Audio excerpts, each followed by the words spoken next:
Hi guys, back to my channel. ఈరోజు video దేని గురించి అంటే ఒక రెసిపీ అండి. అది చాలా ఈజీ రెసిపీ. ఈవెన్ దో పిల్లలు కానీ లేకపోతే కాలేజ్ స్టూడెంట్స్ కానీ ఎవరైనా చిన్న చిన్న పిల్లలు అందరూ చేసేసుకోవచ్చు. ఈరోజు యాక్చువల్గా నాకు టైం లేక స్కూల్ టైం అయిపోతుందని చెప్పి త్వరగా అవ్వాలని చెప్పి జీరా రైస్ చేస్తున్నాను.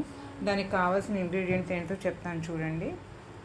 రైస్, కాజు, జీరా, కరివేపాకు, పచ్చిమిరపకాయలు, ఎండుమిరపకాయలు. ఇలా ఫస్ట్ ప్యాన్ని బాగా హీట్ అవ్వనివ్వండి. హీట్ అయిన తర్వాత దీనిలో జీలకర్ర వేసుకోండి. ఫస్ట్ కొంచెం ఎక్కువే వేసుకోండి. ప్యాన్ వేడైన తర్వాత సిమ్లో పెట్టండి, లేదంటే మాడిపోతాయి తొందరగా. అండ్ దీనిలో ఇప్పుడు ఏంటంటే పచ్చిమిరపకాయలు, కరివేపాకు, ఎండుమిరపకాయలు వేసుకోవాలండి. ఇదిగోండి ఇలా వేసి మొత్తం అన్నీ వేయించుకోవాలి. సిమ్లో పెట్టి వేయించండి, లేదంటే ఎగిరి పడిపోతాయి.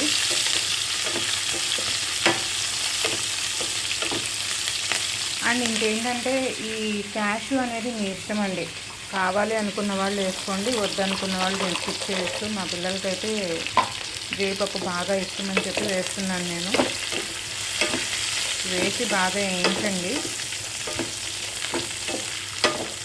నాకు తెలిసి ఇవన్నీ వేగటానికి ఒక 5 minutes అన్న పడుతుంది, సిమ్లో పెట్టి వేయించుతున్నాం కాబట్టి. అండ్ ఇంకో పక్కన చూసారా, పొద్దున్నే హడావిడి. ఒక పొయ్యి మీదేమో పాలు పెట్టాను, ఇంకో పొయ్యి మీదేమో ఇంకో స్టవ్ మీదేమో ఇడ్లీ పెట్టాను. అన్నీ రెడీ అవుతున్నాయి వరుసగా. ఇది చాలా అంటే చాలా ఈజీ రెసిపీ. ఈ జీరా పచ్చిమిరకాయలు అనేది మీ రైస్ క్వాంటిటీకి తగ్గట్టు చూసుకోండి. నేను ఇంత తీసుకున్నాను కాబట్టి రైస్ నేను ఇలా వేసుకున్నాను. మీ క్వాంటిటీకి తగ్గట్టుగా మీరు ఎంత కారం తినగలరు ఏంటనేది చూసుకోండి. రైస్లోనే కావాలంటే మీరు సాల్ట్ వేసేసుకోవచ్చు, లేదా దీనిలో వేసాక ఈ తాలింపులో వేసాక అయినా చూసుకొని వేసుకోవచ్చు. మీ ఇష్టం అండి, ఎలా కావాలంటే అలా చూసుకొని వేసుకోండి. రైస్ నేను దీనిలో వేసాను. వేసి ఇలా బాగా తిప్పుకోవాలండి. అండ్ దీనిలో కావాలంటే మనం నెయ్యి కూడా వేసుకోవచ్చు, టేస్ట్ బాగుంటుంది. నెయ్యి వద్దు అనుకున్న వాళ్ళు స్కిప్ చేసుకోండి. సిమ్లో పెట్టి వేయించుకోండి, ఎందుకంటే ఇది ఆల్రెడీ రైస్ వేడిగా ఉంటుంది కాబట్టి. మరీ హైలో పెట్టేస్తే ఆల్రెడీ ఇది ఉడికిపోయిన రైస్ కదా, కింద అడుగంటి మాడిపోతుంది. కొంచెం బాగా సిమ్లో పెట్టి వేయించుకోండి. ఎమ్మటినే తీసేయొద్దండి, ఎందుకంటే ఆ ఫ్లేవర్ రైస్కి పట్టాలి కదా. ఆ రైస్కి పట్టేంత వరకు ఒక 5 to 10 minutes సిమ్లో పెట్టి ఉంచండి. దయచేసి పద్దాకా కూడా తిప్పద్దు.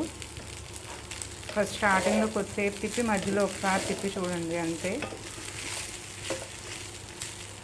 ఈ రెసిపీ చాలా ఈజీ అండి. ఏం లేదు, ఫస్ట్ నెయ్యి, కొంచెం ఆయిల్ వేసి, జీలకర్ర వేసి, అది వేగాక జీడిపప్పు, పచ్చిమిరపకాయలు, ఎండుమిరపకాయలు వేసి సిమ్లో అలాగే ఉంచి హై ఫ్లేమ్లో పెట్టుకోకుండా తర్వాత రైస్ వేసి తిప్పుకొని మన సాల్ట్ సరిపడా ఉందో లేదో చూసుకొని దించేసుకోవటమేనండి. ఇది మన క్యారేజీలో త్వరగా అయిపోతుంది అండ్ పిల్లలు కూడా ఇష్టపడి బాగా తింటారు. అంతేనండి, సింపుల్ రెసిపీ జీరా రైస్ అనేది.